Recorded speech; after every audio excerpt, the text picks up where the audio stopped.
Nikol police સ્ટેશનમાં single Honda શોરૂમમાંથી એક ફરિયાદ મળેલી હતી, જેમાં તેઓના મેનેજર દ્વારા આ વર્ષમાં 1 જાન્યુઆરીથી લઈને અત્યાર સુધી કુલ તેમના ગોડાઉનમાંથી 31 એક્ટિવા અને 2 હોન્ડા સાઇન ચોરી થયેલી છે તે બાબતની ફરિયાદ આપવામાં આવેલી હતી.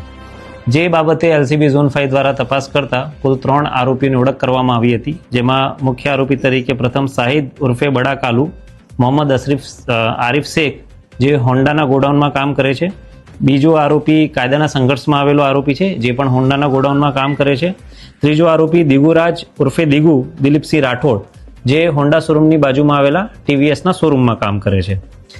આ આરોપીઓની મોડસ ઓપરેન્ડીમાં તેઓ બ્લેક કલરની એક્ટિવાને ટાર્ગેટ કરતા હતા. ખાસ કરીને જ્યારે શોરૂમ દ્વારા ગોડાઉનમાંથી એક્ટિવાનો ઓર્ડર આપવામાં આવે ત્યારે જેટલો ઓર્ડર આપ્યો હોય તેમાંથી વધારાની એક એક્ટિવા શાહિદ કાઢી લેતો હતો અને તે દિગુને આગળ આપવા માટે આપતો હતો.